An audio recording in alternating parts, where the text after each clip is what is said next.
morning, dear students.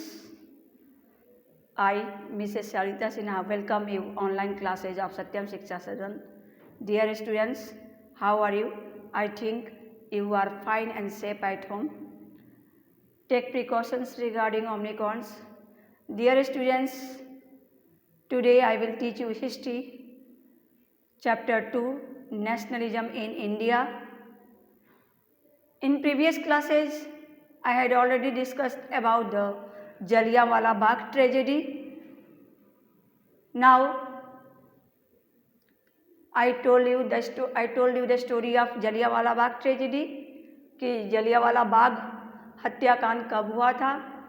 ये 13 अप्रैल 1919 जब ये दो के प्रोटेस्ट में means doctor Satyapal and doctor Kitchlew के प्रोटेस्ट में पंजाब वासियों ने बगीचा को चारों तरफ से घेर रखा था उनके बचाव के लिए। उस बगीचा में एक ही गेट था, एंट्री एंड एग्जिट दोनों का, और चारों तरफ से घेर रखे थे उनके बचाव के लिए। उसी समय संडर डायर्स उनको इन्फॉर्म हो गया था कि यहाँ पे ऐसा हो रहा है, तो उसी समय वो आके चारों तरफ से बगीचा को घेर लिए और अपने ब्रिटिशर्स को उन्होंने चेतावनी दिया। मतलब क्या है, उन्होंने वार्न किया कि शूट एंड फायर, मतलब स्टार्ट कर दो। उस 10 मिनट तक लगभग गोली चली। 10 मिनट में हजारों खून की नदियां बहने लगी, जो आज भी आपको देखने को मिलेगा। जलियांवाला बाग हत्याकांड जो अमृतसर में है, वहाँ कुआं में जो पानी है, आज भी वहाँ का कुआं का पानी लाल ही दिखता है आपको। चलिए नेक्स्ट पॉइंट पर आज चलते हैं कि नॉन कॉपरेशन मूवमेंट क्या है, असहयोग आंदोलन क्या है। Come and see. Dear students, Mahatma Gandhi was the great leader and he is known as the father of the nation.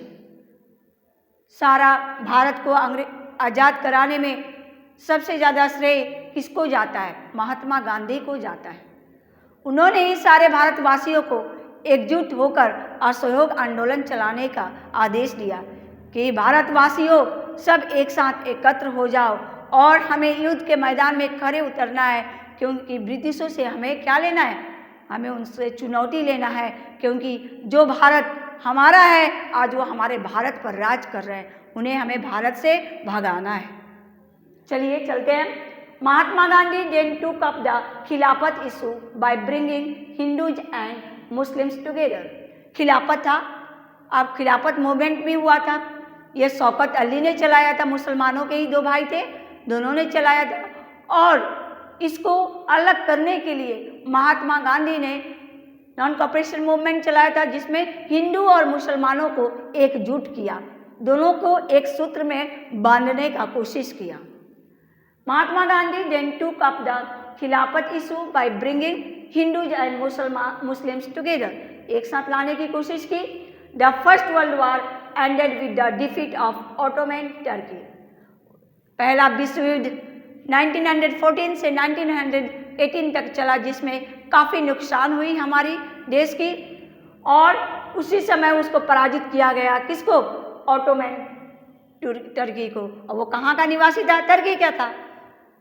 इन मार्च 1919 एक खिलाफत कमेटी वाज फॉर्म। मार्च 1919 में एक खिलाफत कमेटी का गठन किया गया। कहाँ? बॉम्बे, जो आज हम मुंबई के नाम से जानते हैं। इन सितंबर 1920 महात्मा गांधी ने बहुत सारे नेताओं से कॉन्विंस किया कि आप लोगों की आवश्यकता है असहयोग आंदोलन में सक्रिय रूप से आप लोग इसमें सम्मिलित होइए। Non cooperation movement in support of Khilafat के लिए as well as for Swaraj. आप जानते हैं कि बहुत बड़ा हमारे देश के बाल गंगाधर तिलक ने कहा था कि Swaraj is my birth right and I will have to it. Means जन्मसिद्ध हमारा अधिकार है, इसे हम लेकर ही रहेंगे। ठीक है, तो चलिए, वाई नॉन कॉपरेशन मूवमेंट? ये नॉन कॉपरेशन मूवमेंट असहयोग आंदोलन क्यों हुआ, इसके पीछे क्या कारण है? चलिए देखते हैं क्या है, एक नज़र इस पर भी डालते हैं।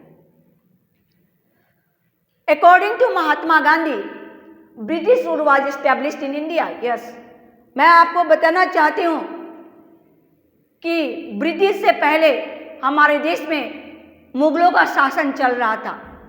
मुगलों को भी लास्ट मुगल डायनेस्टी आपका चल रहा था, बहादुर शाह जफर, जिसको ब्रिटिशों ने बर्मा में ले जाके उनको बंदी बना लिया, along with his wife, उनकी पत्नी भी साथ में थी, और उन्हें फांसी के फंदे पर लटका दिया गया। और उनके 3 बेटे भी थे, जिसको बुलंद दरवाजा कहते हैं, खूनी शॉट वहीं पे हुआ था, किसके? बहादुर शाह जफर के। उसके बाद आपके भारत में कौन है? अंग्रेजों का ज़माना आया। अंग्रेजों का ज़माना जब आया, उसी समय हमारे महात्मा गांधी ने हम सबको सक्रिय जागरूक किया, सक्रिय रूप से भाग लेने के लिए भी हमें प्रेरित किया। According to Mahatma Gandhi, British rule was established in India. उस समय भारत में अंग्रेजों का जमाना था, अंग्रेजी शासन कर रहे थे, और अंग्रेज, the Britishers exploited Indians very badly. बुरी तरह से अंग्रेजों ने हमें शोषण किया, और हम उनके दबाव में आकर उनका शोषण सहते रहें, बर्दाश्त करते रहें। कब तक बर्दाश्त करेंगे? हर चीज़ का एक सीमा होता है, एक चरण बिंदु होता है। According to Mahatma Gandhi, British rule was established in India with the cooperation of Indians. सभी भारतीय सहयोग दिए। Non cooperation movement is proposed in stages. हर स्टेज पे उसमें नॉन कॉपरेशन मूवमेंट को चलाया गया था। It should begin with the surrenders of titles. ये इसको titles that the government awarded किया गया, and a boycott of civil services. Boycott means बहिष्कार करना, सिविल सर्विस का बहिष्कार किया गया। Army, police, courts and legislative councils, schools and foreign goods, ये सब का बहिष्कार किया गया था। ठीक है। आफ्टर मैनी हर्डल्स, बहुत लॉन्ग स्ट्रगल करने के बाद, and campaign between the supporters, जो हमारे सपोर्टर्स थे, एंड ओपोनेंट्स, जो अपोज करने वाले थे, अगेंस्ट में थे इस मूवमेंट के। कौन से मूवमेंट? नॉन कॉपरेशन मूवमेंट के अगेंस्ट में थे। फाइनली इन दिसंबर 1920 में the non cooperation movement was adopted. मतलब 1920 में नॉन कॉपरेशन मूवमेंट को लॉन्च किया गया, अडॉप्टेड किया गया। Different stands within the movement, differing stands, हर जगह जगह पर इस मूवमेंट को चलाया गया। विद इन द मूवमेंट, मतलब कुछ कंट्रीज, मतलब हमारे अंदर ही इस मूवमेंट को, इस आंदोलन को रखा गया। इन जनवरी 1921 द नॉन कॉपरेशन खिलाफत मूवमेंट बिगेन। 1921 में खिलाफत मूवमेंट स्टार्ट हुआ। In this movement various social groups, बहुत सारे सोशल ग्रुप्स इसमें आए, पार्टिसिपेटेड, बहुत सारे ने इसमें सक्रिय रूप से भाग लिया। But the term meant different things to different peoples. लेकिन सभी ने इसको अलग अलग सेंसों से लिया, क्योंकि अलग अलग सेक्शंस के, अलग अलग सोसाइटी के लोग थे। ठीक है। द मूवमेंट इन टाउन्स, ये इसका शहरों में क्या असर पड़ा नॉन कॉपरेशन मूवमेंट का। The middle class started the movement, middle class के लोगों ने इस मूवमेंट को शुरू किया, लॉन्च किया। एंड थाउजेंड्स ऑफ स्टूडेंट्स, हजारों संख्याओं में विद्यार्थी, शिक्षक, हेडमास्टर्स एंड लेफ्ट गवर्नमेंट, इन्होंने छोड़ दिया government, control the schools, government आ गया, control the schools and colleges को कंट्रोल करने लगा। लॉयर्स जो थे give up their legal practices, जो अपना लीगल प्रैक्टिस कर रहे थे। ठीक है। इन द इकोनॉमिक फ्रंट, अब आर्थिक रूप से देखा जाए, the effects of non cooperation were more dramatic. इसका जो प्रभाव था असहयोग आंदोलन का काफ़ी दयनीय था। The production of Indian textile mills and handlooms went up, जो प्रोडक्शन इंडियन टेक्सटाइल मिल्स दे रहा था और हैंडलूम्स हाथ करगा, वो धीरे धीरे खत्म हो गया। व्हेन पीपल स्टार्टेड, बहिष्कार करने लगा, बॉयकॉटिंग। फॉरेन गुड्स मीन्स विदेशी को बहिष्कार करो, स्वदेशी अपनाओ। ठीक है। Foreign goods. However this movement slow down, धीरे धीरे ये मूवमेंट कम होने लगा, आंदोलन कम करने लगा। Due to a variety of reasons, इसके बहुत सारे कारण हैं, बहुत सारे रीजन्स हैं। Such as khadi clothes are expensive. Mahatma Gandhi ने चरखा चला के खादी का किया। खादी चरखा चलाए थे, उससे सूत निकालते थे, कपड़ा बनाते थे महात्मा गांधी। और खादी जो क्लॉथ्स था वेरी एक्सपेंसिव, वेरी कॉस्टली, उस समय काफ़ी महंगा था, आज भी महंगा है। Less Indian in the institutions for students, हमारे भारत में उस समय बहुत कम संस्था था, बहुत कम इंस्टीट्यूशंस था, किसके लिए? विद्यार्थी को लिए। And teachers to choose from, teachers के लिए भी कम था जो उन लोग चयन कर सके।